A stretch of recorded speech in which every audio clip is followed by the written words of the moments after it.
갈라디아서 3장 19절부터 29절까지 한 절씩 교독하겠습니다. 그런즉 율법은 무엇이냐? 범법함으로 더하여진 것이라. 천사들을 통하여 한 중보자의 손으로 베푸신 것인데 약속하신 자손이 오시기까지 있을 것이라. 그 중보자는 한 편만 위한 자가 아니라 하나님은 한 분이시니라. 그러면 율법이 하나님의 약속들과 반대되는 것이냐? 결코 그럴 수 없느니라. 만일 능히 살게 하는 율법을 주셨더라면 의가 반드시 율법으로 말미암았으리라. 그러나 성경이 모든 것을 죄 아래에 가두었으니 이는 예수 그리스도를 믿음으로 약속을 믿는 자들에게 주려 함이라.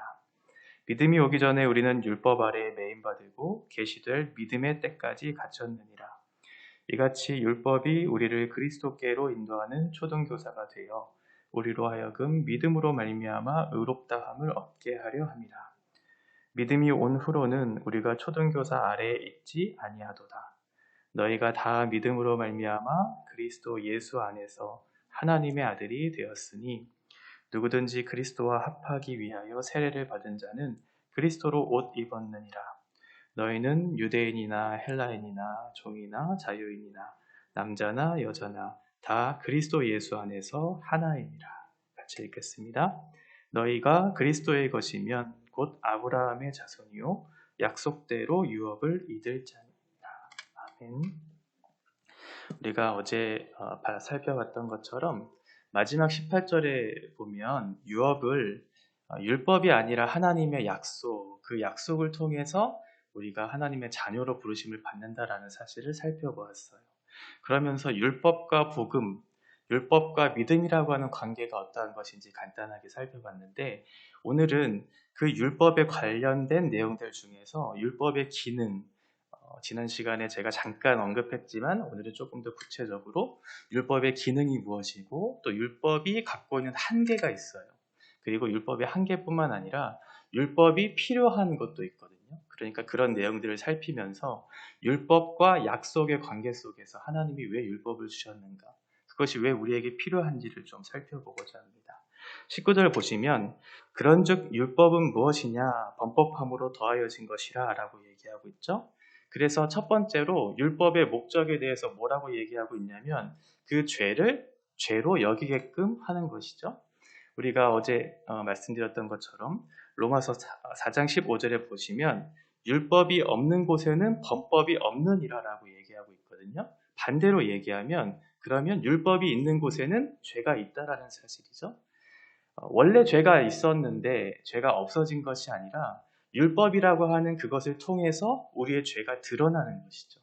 그래서 그 율법의 기능의 첫 번째는 죄를 죄로 여기게끔, 죄를 드러나게끔, 우리로 하여금 알게끔 하는 기능을 우리에게 주셨다. 그런데 거기에 더해서 로마서 5장 20절에 보면 율법이 들어온 것은 범죄를 더하게 하려 함이라. 그러니까 지금 갈라디아서 3장 19절의 말씀과 동일하죠. 범법함으로 더하여진 것이라 라고 얘기해요. 그러니까 율법이 본래는 선한 것이고 거룩한 것이고 의로운 것인데 우리가 그것들을 잘못 해석하고 잘못 사용하면 이것이 범법을 더하는 기능을 하게 될 수 있다는 것이죠. 우리가 죄를 죄로 여기게끔 하는 것은 율법의 기능이었는데 우리가 그것을 알고 죄가 어떠한 것인지를 알았어요. 그러면 그 죄를 우리가 억제하고 그것들을 행하지 않을 것을 다짐하고 해야 될 텐데 오히려 그 죄를 보면서 기뻐하는 것이죠. 그래서 죄가 계명을 타서 그 죄를 더하게 하는 거예요. 우리가 어떤 죄를 보면서 이것이 옳고 그른지에 대한 판단만 하는 것이 아니라 이것을 하면 더 잘할 수 있겠구나라고 하는 그런 말도 안 되는 지식들이 들어오죠. 그것들이 우리의 마음의 욕망으로 쌓여서 우리의 행동으로 드러나게 돼요.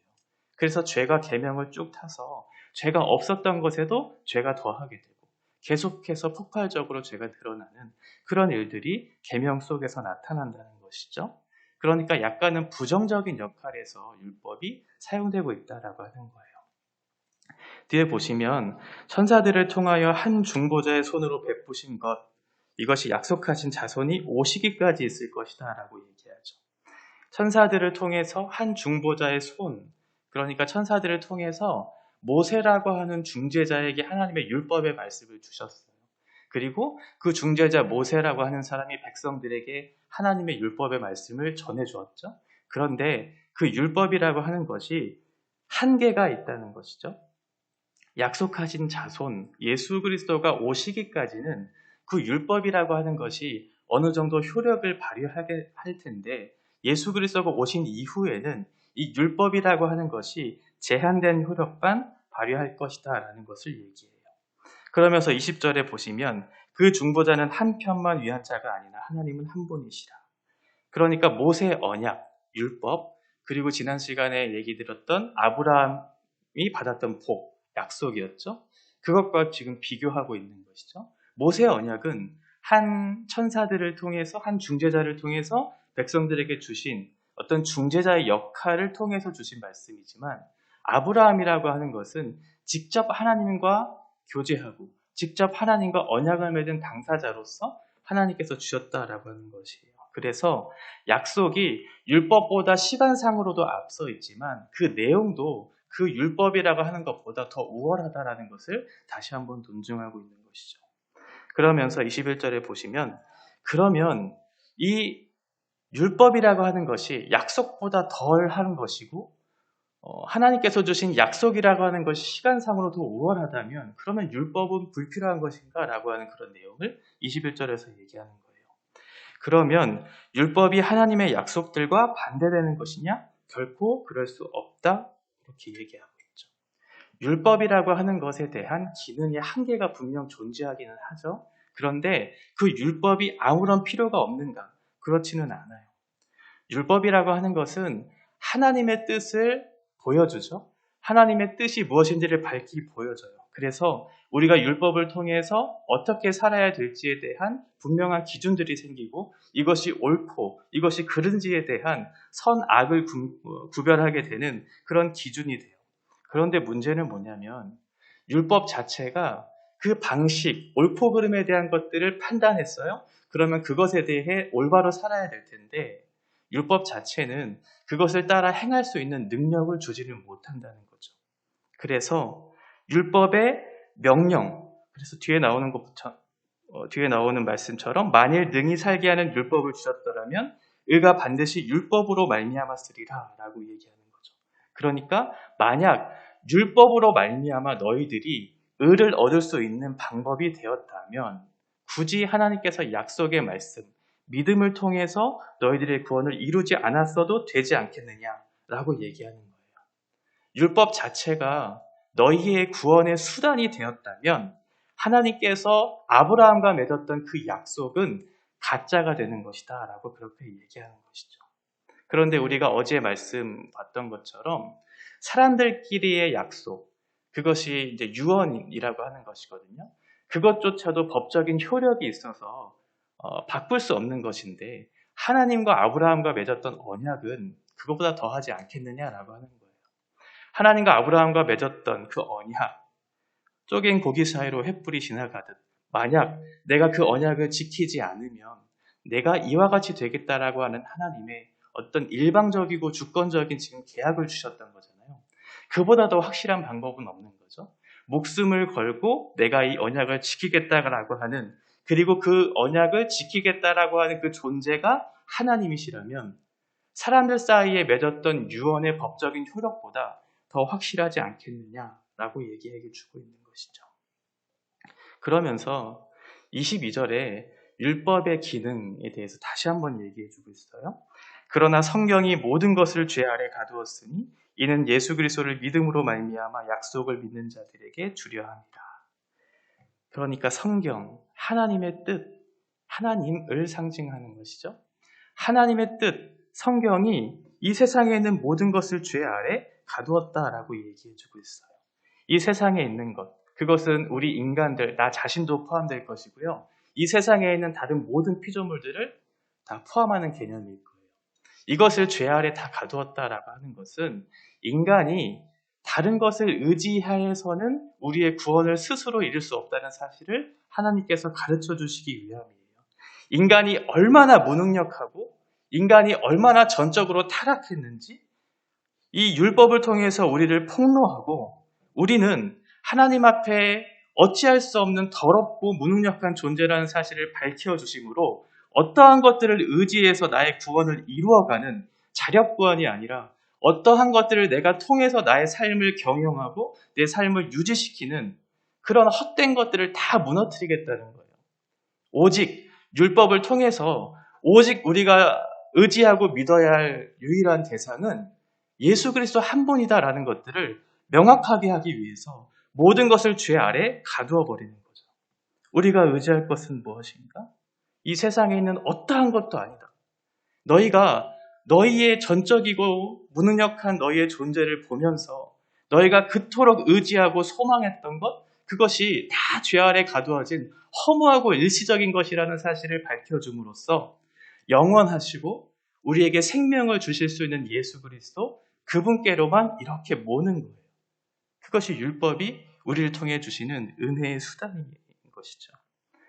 우리가 건강검진을 잘 받아야 우리의 몸이 어디가 아픈지, 어디가 잘못됐는지, 그래서 어떻게 치료해야 되는지를 우리가 발견하고 그것들을 해야 하는 것처럼 율법도 마찬가지예요. 우리를 보게 하는 거예요. 우리가 무엇을 의지하고 있는지, 우리가 왜 이곳에 어떻게 살아야 하는지를 발견하게 하심으로 오직 우리를 향하신 예수 그리스도의 뜻을 통해 너희가 온전하게 살 수 있도록 우리를 부르시는 그 역할을 율법이 해 주신다는 거죠. 그러면서 23절에 율법의 한계에 대해서 다시 한번 얘기해요. 믿음이 오기 전에 우리는 율법 아래에 매인바 되고 계시될 믿음의 때까지 갇혔느니라 라고 얘기하죠.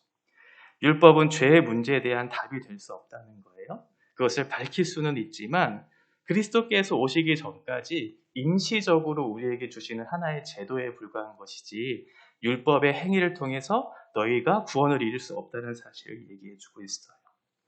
그러면서 23절 처음 보면 믿음이 오기 전에 라고 하는 것을 오해할 수 있는데 믿음이라고 하는 것이 예수 그리스도가 오심으로 주어진 것은 아니죠. 우리가 앞서 살펴봤던 것처럼 창세기 15장 6절에 보면 아브라함이 여호와를 믿음에 여호와께서 그의 믿음을 통해서 의를 여겼다라고 했던 것처럼 이미 구약시대에도 믿음이라고 하는 것이 있었어요. 그런데 여기에 믿음이 오기 전에라고 하는 것은 이제 예수 그리스도께서 오셔서 새롭게 하실 새 언약 공동체의 특징이 무엇인지를 강조하기 위해서 얘기하는 거예요. 그것이 믿음이잖아요. 율법의 행위로서가 아니라 오직 예수 그리스도를 믿음으로 말미암아 주어질 그 구원, 그것을 통해 복음에는 어떠한 차별도 없는 하나님께서 새 시대, 새 언약 공동체를 이루시겠다라고 하는 것을 우리들에게 다시 한번 상기시켜주고 있는 것이죠. 그러면서 24절, 이제 율법이 우리에게 또 하나의 기능, 앞서 말씀드렸던 것 같은 동일한 말씀인데요. 24절 보시면 이같이 율법이 우리를 그리스도께로 인도하는 초등교사가 되어 우리로 하여금 믿음으로 말미암아 의롭다함을 얻게 하려 함이라 라고 얘기해요. 율법은 그리스도께로 인도하는 초등교사가 된다. 개역 한글에는 몽학선생이라고 했고요. 그리고 오늘 우리 개역개정은 초등교사. 세 번역으로 보면 조금 더 그게 명확한데 개인교사라고 얘기하고 있어요. 당시 그 그리스 고대 문화에서는 이 노예라고 하는 사람들은 그 학교에 갈 수가 없었다고 해요. 그래서 여유가 있고 돈이 있고 사회적인 신분이 어느 정도 주어졌을 때 학교를 보낼 수 있었다고 해요. 그래서 노예라고 하는 것, 그 노예는 학교를 갈 수가 없잖아요. 여기서 얘기하는 초등교사는 노예예요. 노예인데 그 주인의 자녀들을 보호하고 훈육하고 가르치는 그런 역할들을 했던 역할, 그게 이제 초등교사거든요. 이 아이가 잘못된 길로 가지 않도록 이렇게 보호하는 것, 가르쳐 주시고 훈육하는 것, 또 방종하지 않도록 이렇게 하는 거예요. 도로를 이렇게 가다 보면 표지판이 있잖아요. 그런 안내자가 되는 거죠. 초등교사는 그것이 무엇인지를 명확하게 가르쳐주고 잘못된 길로 가면 이렇게 올 수 있도록 해주는 역할을 하는 것. 그것이 이제 초등교사라고 하는 거예요.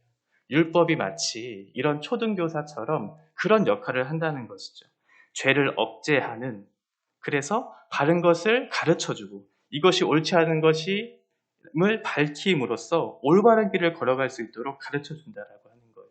그런데 말씀드렸던 것처럼 율법은 일시적이라는 것이죠. 지금 초등교사의 역할은 어른을 케어하는 게 아니에요. 초등교사의 역할은 어린 아이를 케어하는 거예요. 마찬가지로 우리도 구원의 역사 속에서 예수 그리스도가 오시기 전까지 제한된 시간, 그 시간 안에 율법이 필요하다라는 것을 비유적으로 설명하고 있는 것이죠. 그러니까 율법은 우리에게 영원한 효력을 가져다 줄 수 있는 근원적인 해결책이 아니라는 것을 밝히고 있어요. 그래서 25절, 믿음이 온 후로는 우리가 초등교사 아래 있지 않다. 믿음이 온 후, 예수 그리스도가 온 후로는 율법으로 말미암아 구원을 받는 것이 아니고 오직 믿음으로 말미암아 구원을 받는다는 사실, 더 이상 우리가 율법 아래 있을 필요가 없다는 것을 상기시켜주고 있죠. 그래서 율법은 우리를 깨닫게 할 뿐만 아니라 예수 그리스도께로 인도하는, 그래서 궁극적으로 우리를 생명의 길로 인도하실 그분께로 나아가게 하는 역할을 한다라는 것을 25절까지 얘기해주고 있어요.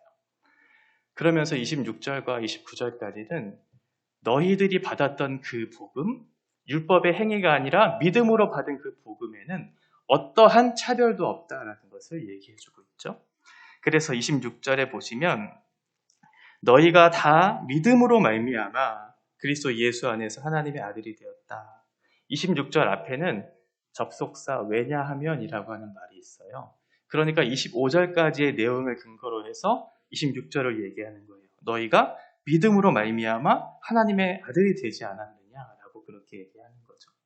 여기서의 하나님의 아들이라고 하는 것은 법적인 상속자를 얘기해요. 그래서 아들은 하나님의 자녀가 되었고 딸은 하나님의 자녀가 안 되었나? 그런 의미는 아니고요. 이 당시의 로마의 문화 속에서는 아들이 법적인 상속자의 역할을 했기 때문에 사도 바울이 아들이라고 얘기했고, 결국은 아들이라고 하는 개념 속에는 하나님의 자녀라고 하는 그런 개념이 포함되어 있어요. 율법의 시대가 끝나고 믿음으로 말미암아 그리스도와 함께 연합된 사람들은 모두 다 하나님의 자녀가 되었다라는 것을 얘기하면서 복음에는 어떠한 차별도 있어서는 안 된다는 것을 지금 얘기하려고 하는 것이죠. 27절에 보시면 누구든지 그리스도와 합하기 위하여 세례를 받은 자는 그리스도로 옷 입었다라고 얘기해요. 그래서 세례를 받은 자, 그리스도와 연합된 사람은 이제 새 사람이 되어서 새 옷을 입은 사람이 된 사람들이죠. 세례라고 하는 것이 구원을 받기 위한 조건은 아니잖아요. 세례를 받았기 때문에 내가 구원을 받는 것이 아니잖아요. 세례는 구원받은 표로서 주어지는 것이죠. 세례라고 하는 것은 하나님과 인간과의 관계가 끊어졌어요. 그게 죄예요. 그 끊어졌던 관계가 다시 한번 회복되어지는 것이거든요. 그러니까 세례는 성부와 성자와 성령 하나님의 관계 속으로 들어가는 거예요. 파괴되었던 우리의 관계가 이제는 다시 한번 예수 그리스도를 통해서 삼위 하나님과의 관계가 회복되어지는 것. 그래서 예수 그리스도의 죽음과 예수 그리스도의 부활에 동참하는 것. 이것이 세례예요. 그래서 세례의 고백 속에는 나는 예수와 죽었고 예수와 함께 살았다. 이제는 나의 뜻이 아니라 하나님께서 주시는 그 언약의 말씀을 따라서 자신을 부인하면서 십자가의 길을 걷겠다라고 하면서 우리의 공동체 속에 그 자신의 고백을 드리고 확증시켜주는 아주 거룩한 의식이에요. 세례라고 하는 것. 그래서 누구든지 그리스도와 합하기 위하여 세례를 받은 그 사람은 이전에 더러운 옷을 벗고 새 사람이 되어서 새 옷을 입은 사람이 되었다. 이제는 너희의 신분과 정체성이 새롭게 되었다. 라고 얘기하면서 28절에 너희는 유대인이나 헬라인이나 종이나 자유인이나 남자나 여자나 다 그리스도 예수 안에서 하나이다. 너희가 그리스도의 것이면 곧 아브라함의 자손이고 약속대로 유업을 이을 자이다. 라고 얘기해요. 그래서 복음에는 종족, 유대인과 헬라인의 구분이 없다. 계급, 자유자나 종의 관계에 구분이 없다. 그리고 성별, 남자와 여자의 구분이 없다.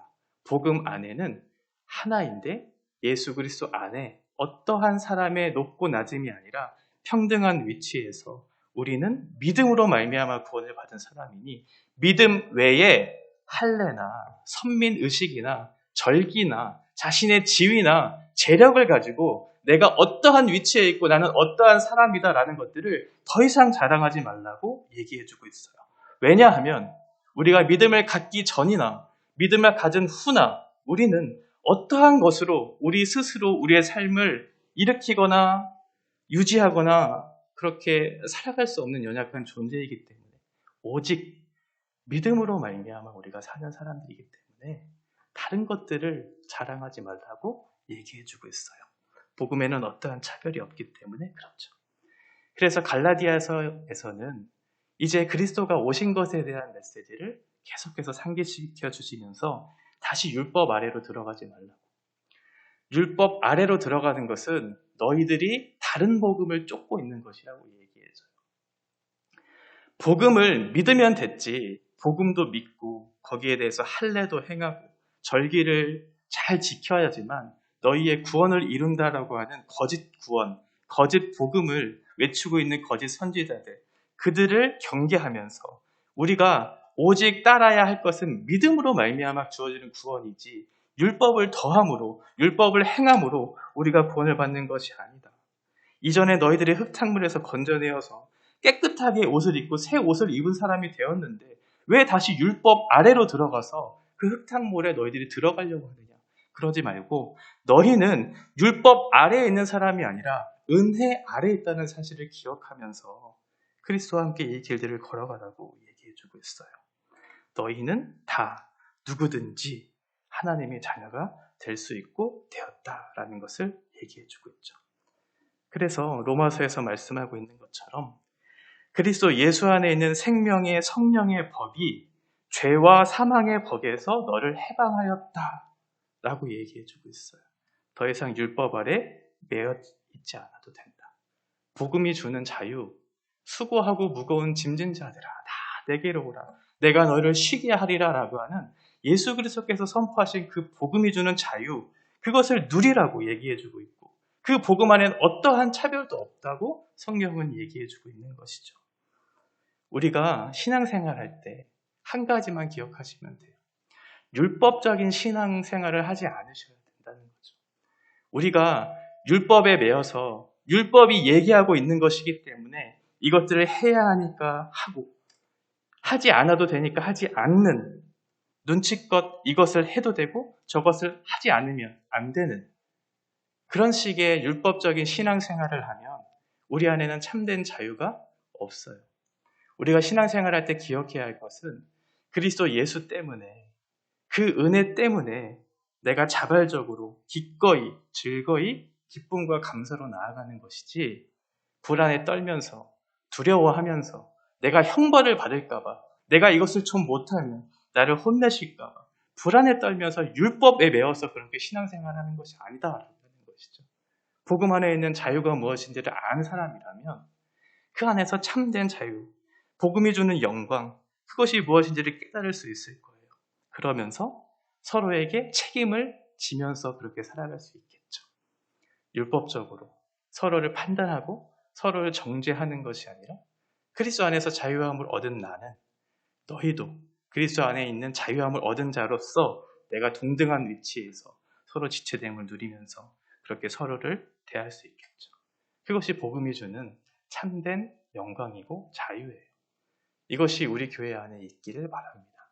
저와 여러분 삶 가운데 율법적인 신앙이 아니라 복음, 그리스도 예수 때문에 하루를 살고 그 은혜에 감사해서 기쁨과 감사로 나에게 맡겨주신 작은 일도 충성되이 감당하는 그런 믿음의 사람들 되어지기를 간절히 소망합니다.